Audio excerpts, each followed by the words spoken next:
Hi, everyone. Welcome to this new Awareness Talk episode. And this time we're going to talk about system thinking, systems in general, complex systems, so complex as our own self-awareness and our mind, and how having a systemic view of ourselves can help us understand ourselves better, understand reality, our inner reality, but also the outer reality more, and also how it can prevent falling into some misconducts or misguiding ourselves or others in our personal growth and in our spiritual path. For this topic, very interesting topic, I had the honor to have invited Chapman, professor of energy system at the Open University, trained physicist at Cambridge in university, and at a many test master. Thank you, Jake, for accepting my invitation. Very happy, honored to have you here at the Awareness Talks. Thank you. Jake is based in England, where he has for a long time had a successful career as a university professor, and also as an entrepreneur, expert in energy systems for which he has also cooperated with the government, with several governments for many years in the energy efficiencies. Yeah. But also he has a very interesting and important path in personal growth, in spiritual growth, as he has been an Enlightenment Intensive master, as I said, the path for knowing ourselves as consciousness, ourselves directly, a very interesting process that has been developed by Charles Berner, a researcher that started this path in the late 60s, and then that has spread all over the world. And it's a very innovative way of knowing ourselves, not as only as the characteristics we can understand and point out with our observation, with our reasoning, with psychology, but in a deeper way, investigating directly consciousness. Jake, maybe I could ask you first a personal question. How did you go from a very practical scientific path of being trained in physics at Cambridge and also having a career to being interested in spirituality and in consciousness? Okay. It's easy to answer that. I had a personal crisis in my 30s. So I was a very successful academic. I had enough money. I had quite a lot of fame and fortune and so on. But internally, I felt worthless. And the conflict between how I felt about myself internally and the applause that I was getting from the external world became so divergent. I knew I had to do something about it. I started as an academic, I started reading books about personal growth and awareness. I read people like Carl Rogers and Carl Jung, and they taught me things. And I went to some therapeutic groups and I learned that what was running my life was my worthlessness. And everything I read and explored helped, but nothing made a difference. And my now wife, she wasn't then, but she said the best group she'd ever done was an Enlightenment Intensive. So I participated in an intensive and I had an experience of who I really am. And that just transformed my inner world. And so from then onwards, I was as interested in my inner world as I was in the outer world. But it's the resolution of the crisis that really made the difference. Was your now actual wife, but not wife at that time, was it your fiancé or was it just a person you knew and then you got together? Okay. So we had known each other for a few years. We were living together. We were on our way to forming a long-term relationship, All right. And shortly afterwards we did get married. And when you had this enlightenment, had an enlightenment intensive, when you had this contact with your true nature, as you have described it, how this, I could say, revelation of yourself, like, got along with all the interests, the scientific interests that you had? Were they two separated worlds? What you were doing as a job or as interests, and your discoveries in the field of consciousness and of yourself, or did they find a synthesis right away? They didn't find a synthesis straight away, but it certainly, so from then onwards, I was really interested in understanding more about myself and how I had been operating in the world before I knew who I was. And to tell you the truth, I became ashamed of some of the things that I was doing before I knew myself very well, because I was mistreating people with, not intentionally, but because I wasn't understanding them and because I didn't have the capacity to make good relationships, I was often unintentionally unkind. So I wanted to understand more. It was clear to me that the world of making things happen, of politics, of writing papers and being an academic was different from this inner world, but I wanted to merge them. I wanted to make sense of the two.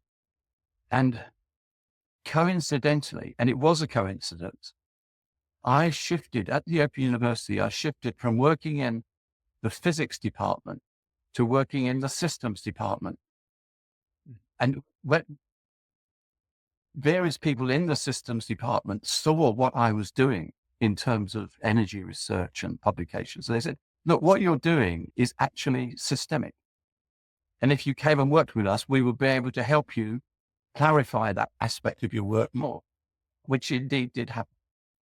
So the two things happened at the same time in 1980, a long time ago. I moved to the systems department and I discovered the truth of myself. And I say it's a coincidence, but maybe it wasn't. Yeah, systems and system thinking, it's a transversal approach, we could say, because it can be applied to many different disciplines, from biology. Maybe I think it was born in biology, but then it spread in other fields. So you could apply it to sociology, you could apply it to psychology, you can apply it to physics, to energy. I never remember efficiency. So really, it's it's a broad approach to see the world. So maybe can you tell us a little bit of thinking by systems, of system thinking, what it is, and what are the main principles of this approach to science and to life in general? Okay. My interest started explicitly with a book called Limits to Growth by Forrester and Meadows. And that's a book in which they were taking some very simple economic principles and principles about the production of food and metals and exploring how the world economy as a whole could progress. And the key thing that I learned from that was the interconnectedness of things. Well, science has learned an enormous amount by specializing. So I'm not just a physicist. I'm not just a solid state physicist. I'm an electron microscopist. So I know a hell of a lot about how to use an electron microscope to study solid state. And somebody else who's also a physicist might understand how to make a radio telescope to look at galaxies. And we don't have much in common. There are physics principles, but we've specialized to such a degree that we've forgotten the connections. And this is true in most advanced sciences. It's called reductionism. We reduce a problem, we break it down into bits, and we study the bits, and then we understand them better. But there are some things that you can only understand by looking at the aggregate of the whole thing. And then you have to lose sight of some of the detail. So systems, as it started in biology, as you said, and later in a subject called cybernetics, focus on a holistic view of the world. In other words, not cutting it up into bits, but looking at the connection. And then also tracing things like feedback loops and influence diagrams and things like that. And that shows you something, the whole field of ecology comes out, which is looking at the forest as a whole, not just looking at the trees or the plants or the animals or the insect, but the whole thing works as an entity. And that's the essence of systems thinking. in a sort of scientific sense. You keep it all together. Yeah. So the whole is greater or different from the sum of the parts. That's a Yes. famous saying that comes from system thinking.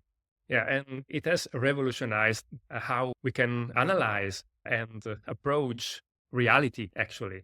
Because, as you said, systems have different properties, or properties cannot be derived from looking at the parts of a system. Right. So we talk about emerging properties sometimes when systems are sufficiently complex. And I remember when I was at university, I studied political sciences, but we had an exam on, I don't remember which exam it was, but I remember when there was an introduction to the work of von Bertalanffy. I don't know the pronunciation of the name. Yeah, but yeah. And what struck me, what struck me was that he said that we can understand only the systems that are as complex as we or simpler than ourselves. When we are approaching systems that are as complex as ourselves or more complex, we can never embrace them completely. So when we, for example, when we see ourselves, when we look at ourselves as psychological entity, that's the same level of complexity as the system that is studying that other system that is always us.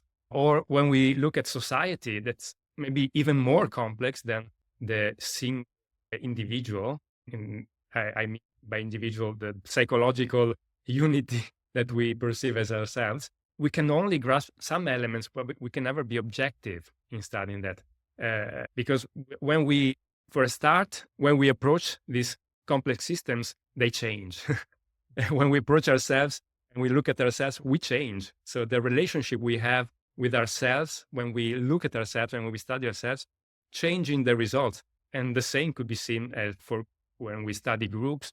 And that's been very important for anthropology, for example, or other, also sociology. And it's amazing how then this has some resonance with the quantum physics. So how when we observe the minimum amount of energy that is, or matter that is the quantum, any observation that, because it requires in a way some kind of energy, changes the result. So there's a similarity. So my question, maybe I took a long turn, but my question is: what is awareness? And but maybe even what is it? Yeah, there's something simple as that.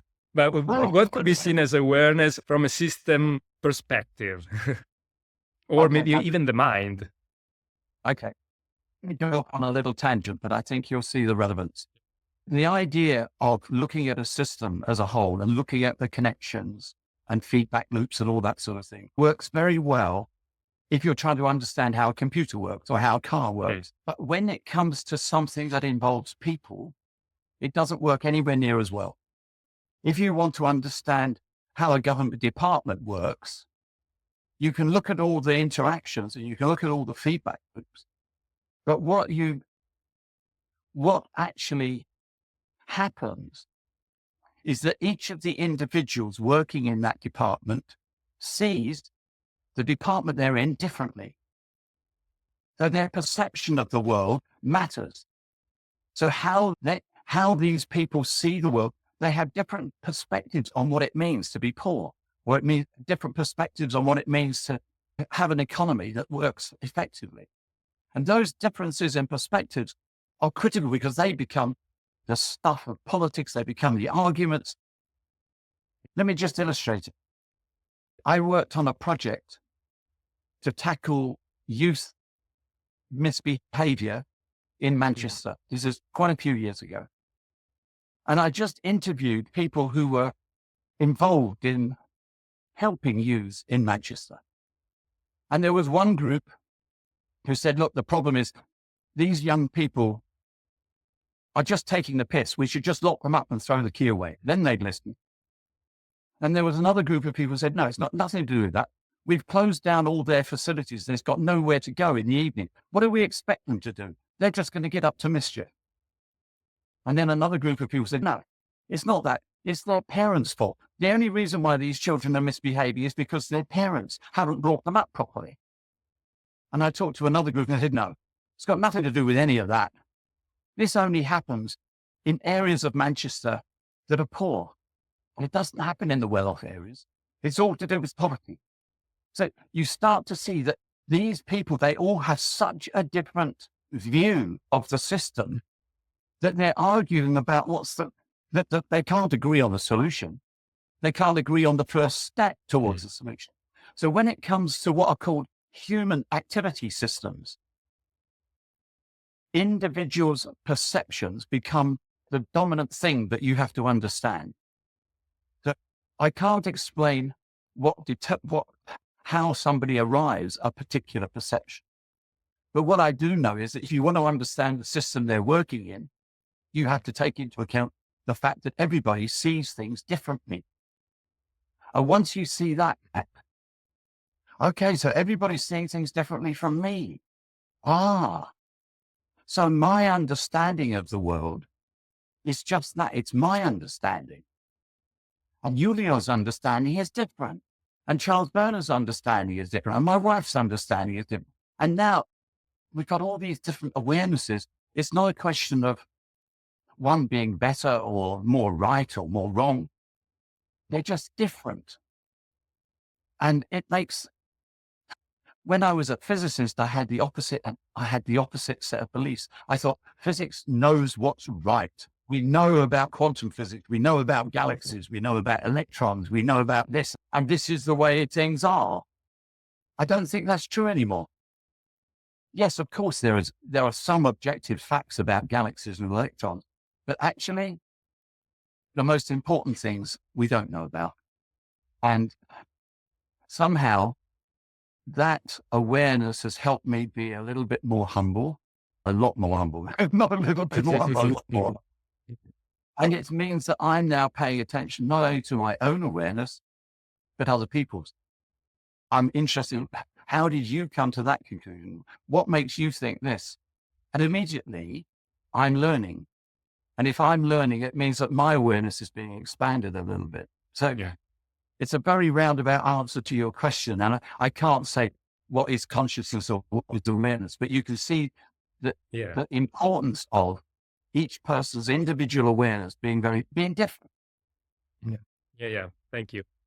Also, the problem with, I was thinking of what you were telling when you were getting the individual perspectives of the people that were tackling the problem of Manchester's youth, was that is also the bias that we have, that we think we see reality, that each individual perspective, we assume it is how things are. And so if the others don't see things as we do, we believe that either they're misguided, they are seeing something wrongly, or they have a second agenda so they are faking, or they are playing dumb to get something from us.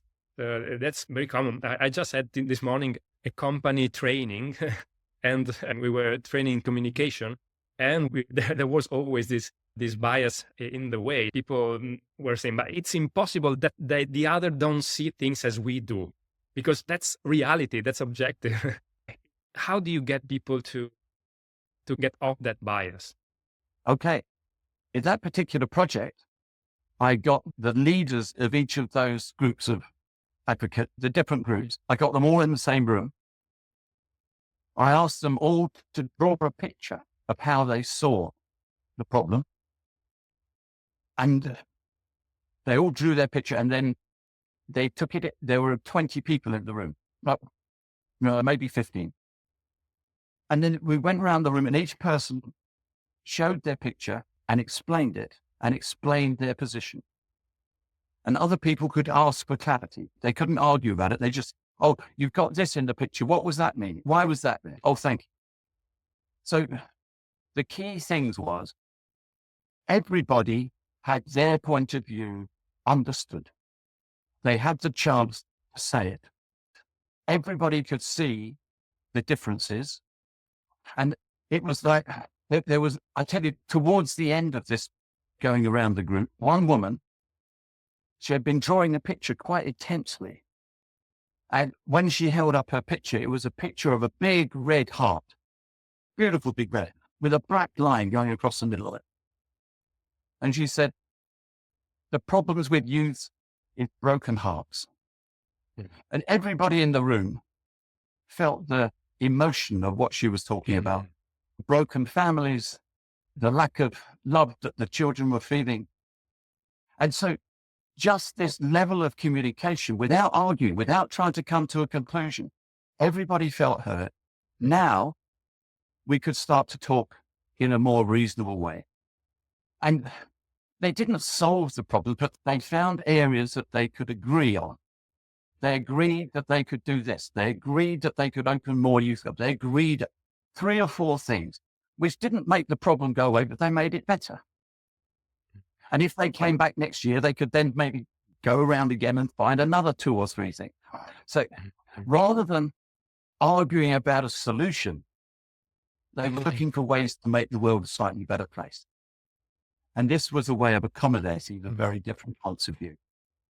Yeah, you said 2 things that are, I think, you said many things that are correct and important, in my opinion, but 2 things that I want to point out.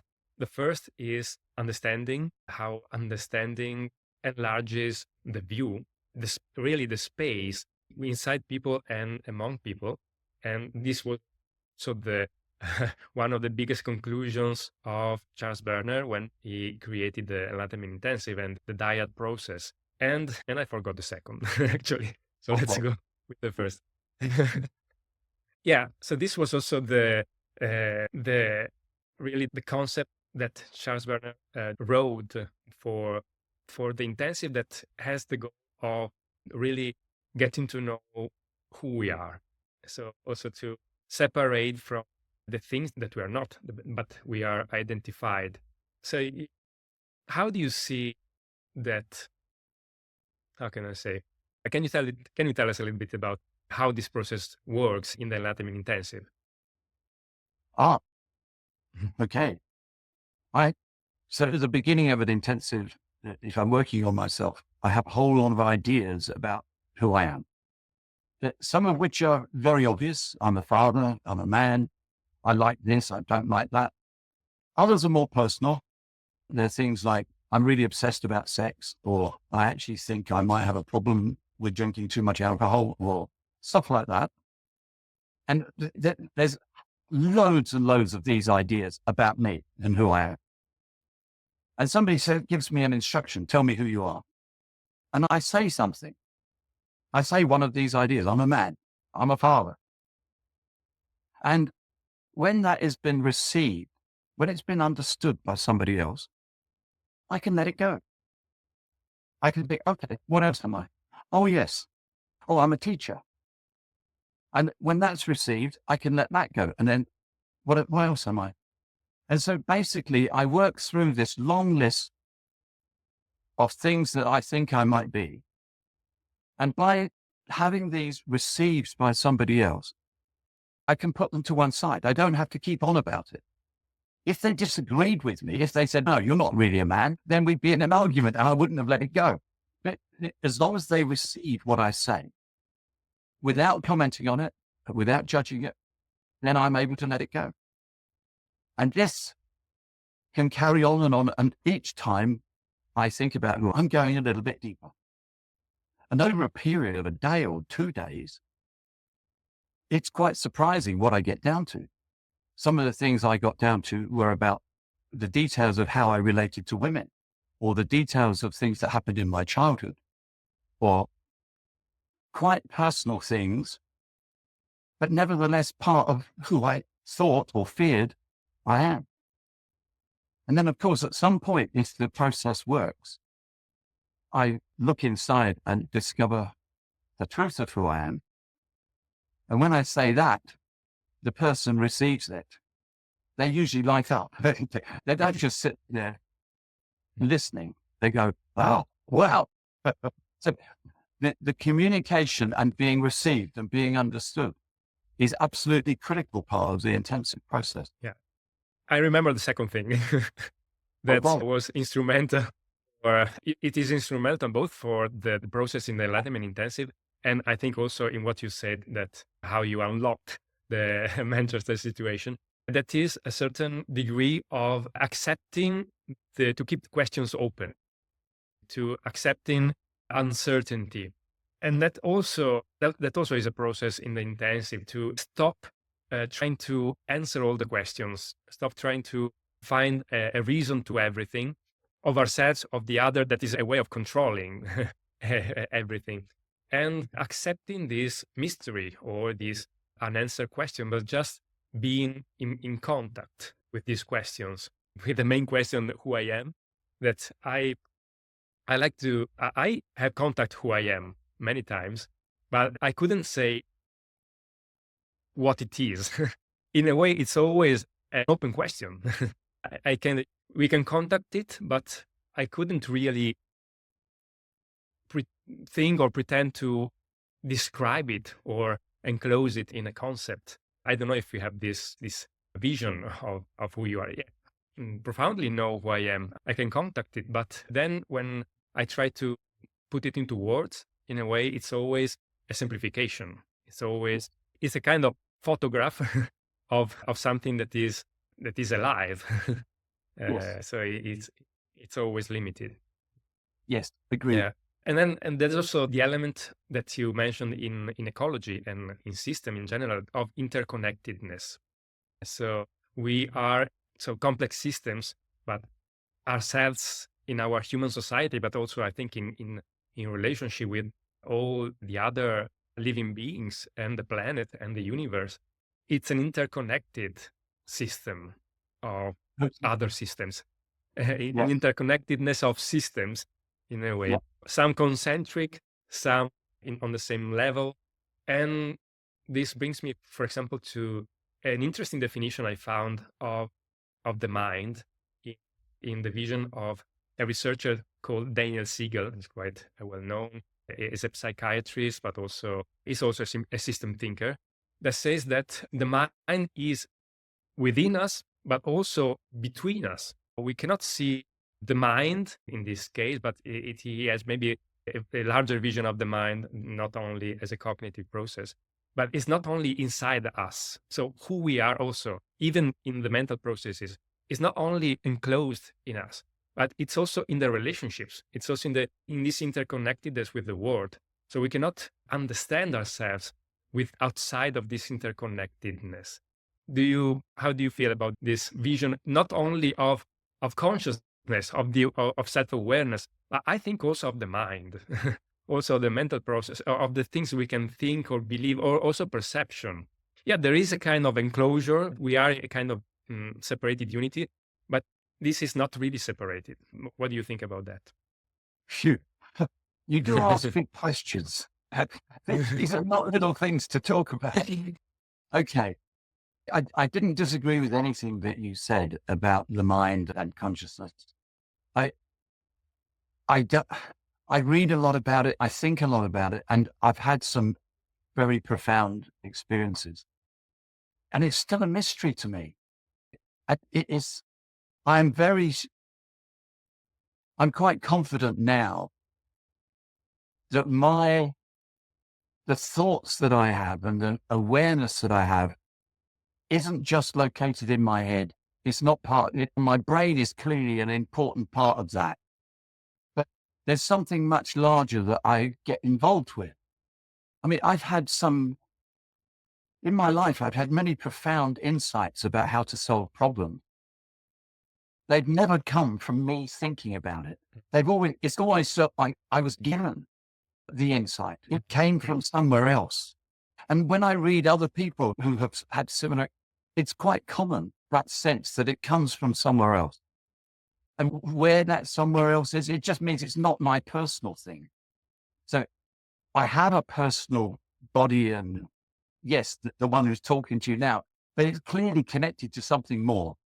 And when I say connected, it might be part of something more. I don't know. I don't know how strong that connection is. Yeah. It becomes very obvious in deep relationships that the connection between two people is a lot more than just their physical connection or their intellectual or emotional connection. There's something that goes deeper than all of that. especially when one has very strong contact with them. It just opens the world, opens the mystery of what is awareness and how am I perceiving this? Totally. Yeah. Yeah, it's always everybody, everything changes everything else all the time. That's right. So Yes, yes. yeah, Well, not just a little especially bit no, profoundly. no, yeah, profoundly, yeah, especially in deep relationship, as you said.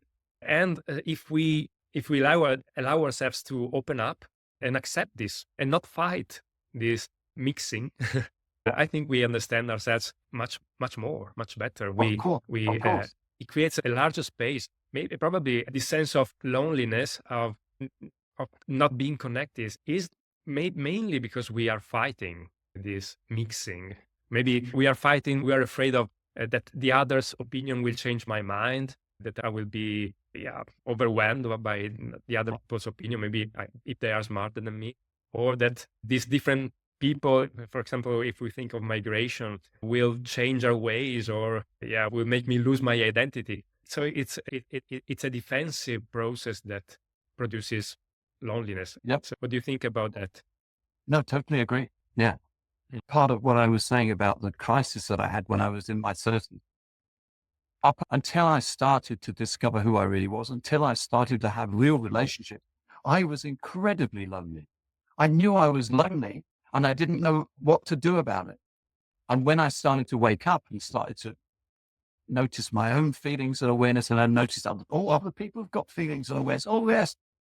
Then I stopped feeling so lonely. I felt, oh, well, and of course, intimate relationships. I've had a relationship with a wonderful woman now for 46 years, and I can't possibly be lonely.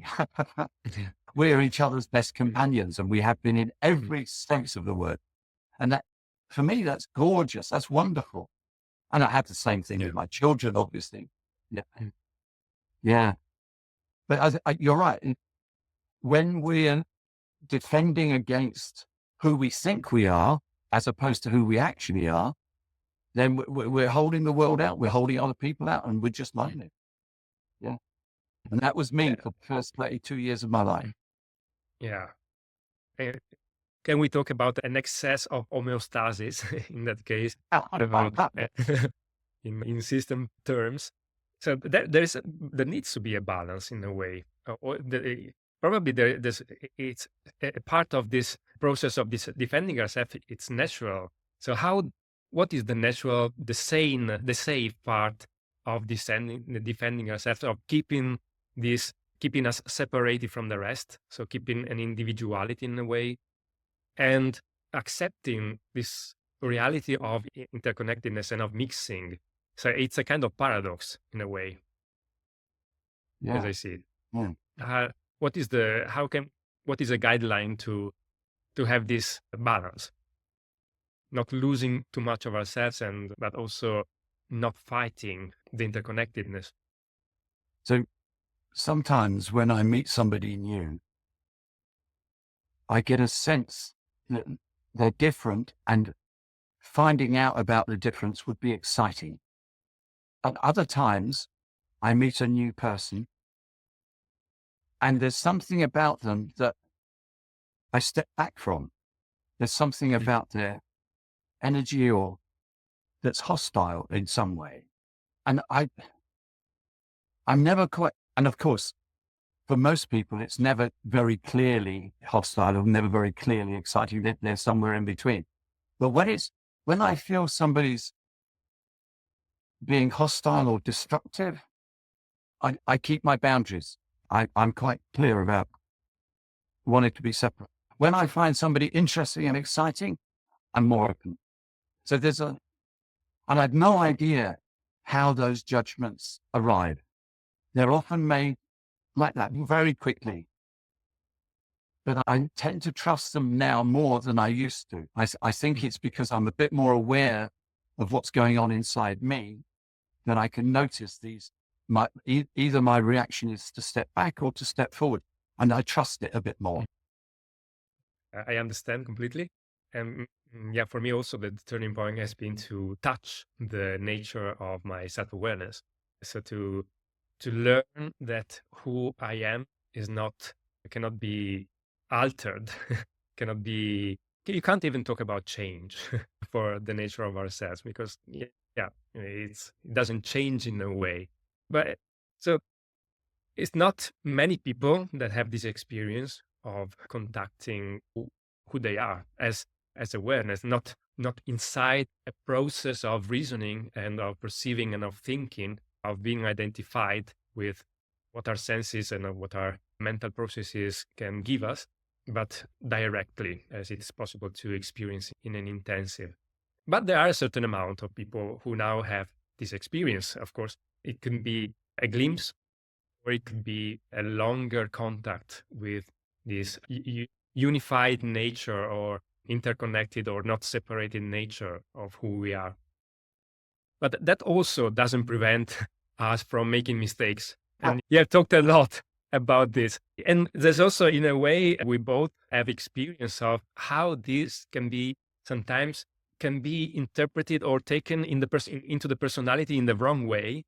And that too can become a bias, a way of not getting completely in contact with reality. So what are the traps of maybe thinking that we have understood it all, that we have touched the definite truth of reality? Anybody who thinks they know it all is clearly foolish. I'm not very awake. I think it's just obvious to me. The more I've discovered about myself, I know there's more to find. The more I've discovered about the world and other people, there's far more than I ever imagined possible. There isn't. So even if somebody knows who they are, let's call it at a spiritual level, because it is a spiritual experience. There's this experience of me as this, I don't want any word I use is going to create problems. Soul or entity or being, or that experiencing that directly is, for me, the most spiritual experience I can have. But I can also have insights. I can think about things. I can understand things intellectually. And if I'm in a relationship with somebody, I can understand them emotionally. And the more that I understand them emotionally, the better we will get on. So there are different channels through which I can increase my understanding and my awareness. I can increase my understanding intellectually, emotionally, spiritually, and physically as well. And I'm sure there are others. It's a mistake to think that any one of these ways of knowing is better or worse than any of the others. They're all different ways of knowing, and they're all really important if you want to live in the world of other human beings. And I think part of the difficulty, when somebody gets really very good at one of the ways of knowing, somebody who's incredibly smart, they think they know everything. Somebody who's really tuned into other people emotionally and knows themselves emotionally, they can become really good therapists or psychologists, and they think they know everything psychologically. And spiritual people who have lots of experiences of themselves and of the life and of others, they can think that they know a lot spiritually. There are very few people who encompass the lot. And so there's usually always something missing. Yeah. And I just think that the more, it's been a combination for me. The spiritual awareness came at the same time as the systems awareness. And the system says that your spiritual awareness is only part of your awareness. There are other parts to your awareness, and they need attention, and you've got to pay attention to them as well.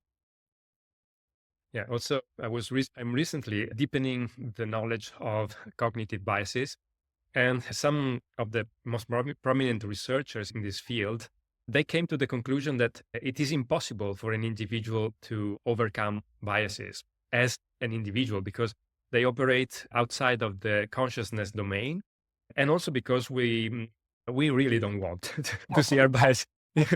Because we enjoy being right, and it triggers our reward part of the brain, and we don't like not being right because we experience it as pain.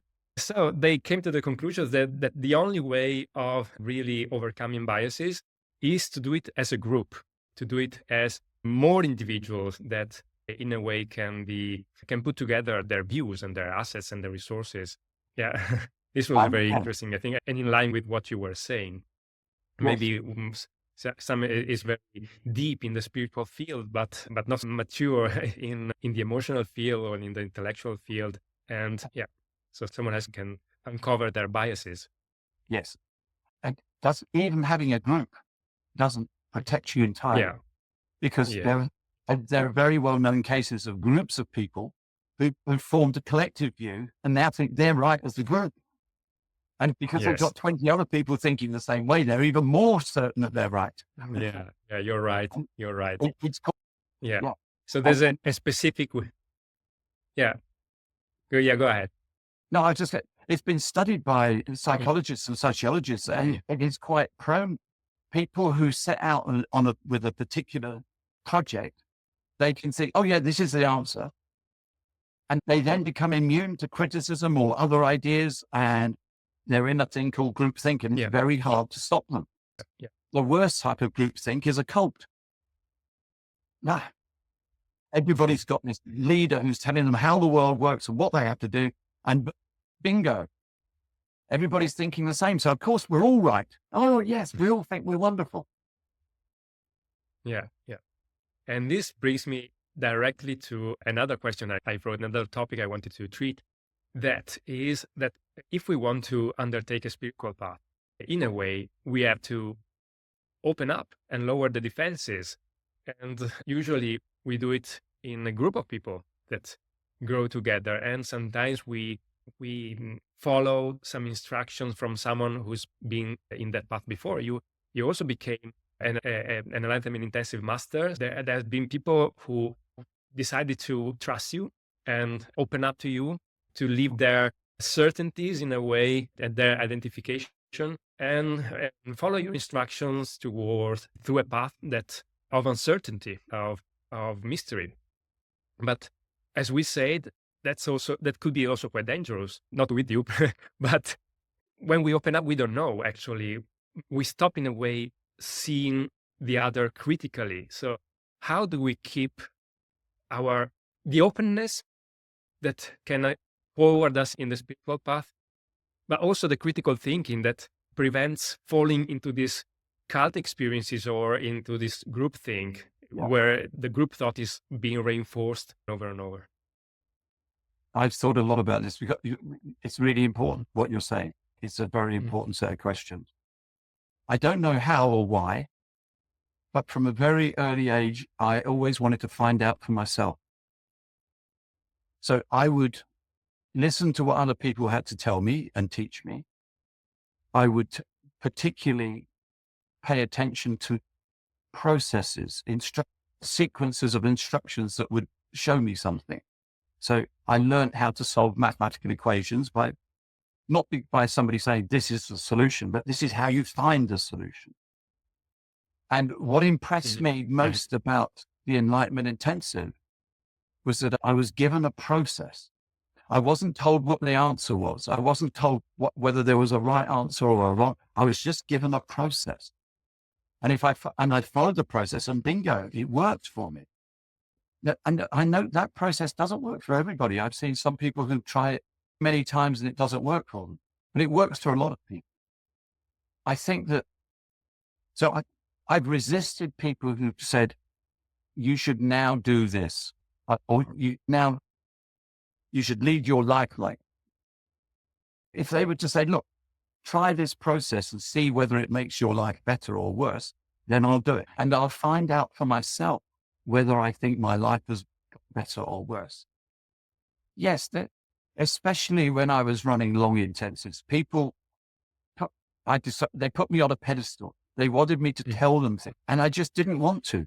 I knew that it was a trap. I know what's best for me. I think I know what's best for me. I certainly have no idea of what's best or right for you or for anybody else. That was part of my understanding that everybody sees the world differently. We might all have different plans. We might all have different goals. So for me to try and tell somebody else how to live is just a gross error. But of course, most spiritual teachers, that's exactly what they do. That's exactly what Jesus did. Exactly what Buddha did, exactly what Muhammad did. And all the way down, throughout the ages, there have been teachers who told people how to live. And I've never been interested in that. If they tell me this is a way to meditate, and if you meditate like this, you might find, now I'm interested. Now I'll try that. Thank you. And so I love a lot of the meditation practices that have come from Buddhism and from yoga and so on. But the ideology or the spiritual doctrines, that's interested in, frankly. And you might say, I'm just being arrogant and silly, but it feels important to me. Yeah, that's a very interesting reflection to look at the process and not identify it completely with the person. Sometimes the two things might go together. For example, during an intensive, the master, in that moment, especially if you are unexperienced, is the process. So you follow the instructions because you're learning the process. But that is very important not to identify that process with the person and ask the person for all the solution. And as you said, it's sometimes other people who put the teacher on the pedestal. So it's again, it's a system thing. Sometimes the creation of cult where everybody contributes. Yeah, but I think yeah. But I think, but even though it's something that is built together, the participants and the cult leader, let's say that, still it's the responsibility of the leader to put antibodies in the system to prevent that. So what might these antibodies be?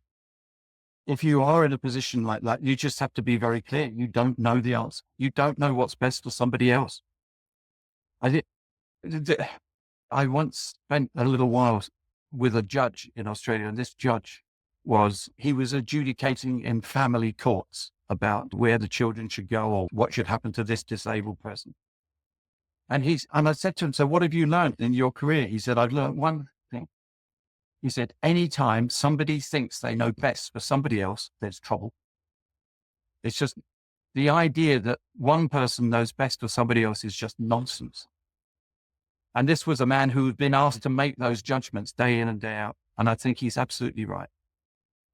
The only person who knows best for me is me. And then I might be mistaken. So I'll find out and then I'll learn my lesson. And I learn by making my mistake. Yes, keeping this humbleness and this down to earth approach with the people who put you in the pedestal. Also because it's never for free. When they put you on the pedestal, there's always something, a delegation of responsibility that then will have a price. Absolutely. It's very good when they're getting what they want, but then when they are starting to get what they don't want, you're the one to blame. Yeah, you got it. Okay. We have almost reached the 1 hour time of our podcast, and I really thank you for answering all these difficult questions, Jake. Is there anything you would like me to ask you to conclude this podcast? Is the one question I didn't ask you. No, this has been I've enjoyed this conversation enormously. Yeah. And it's touched upon a lot of the things that have been very important in my life. So I'm grateful for you asking me those questions. Yeah. I would just like to conclude by naming that you are curating a website that's called masterspath.uk, in which you are writing down all your experience, all your resources as, you could say, a spiritual leader or a researcher in spirituality. And it's really a huge treasure of resources and reflection, really from your huge experience in this field. And so I encourage everybody who wants to learn more about some of the things you touch and other things, to go and look at these resources. And I think it's really a huge gift to humanity, what you have been doing, Jake. So really, thank you from the depth of my heart. Thank you, Uriel. I appreciate it. Thank you. And thanks everybody for listening to this hour together. And I really hope you enjoyed it as much as I did. And thank you, Jake, again. Bye-bye. Bye for now. Thank you.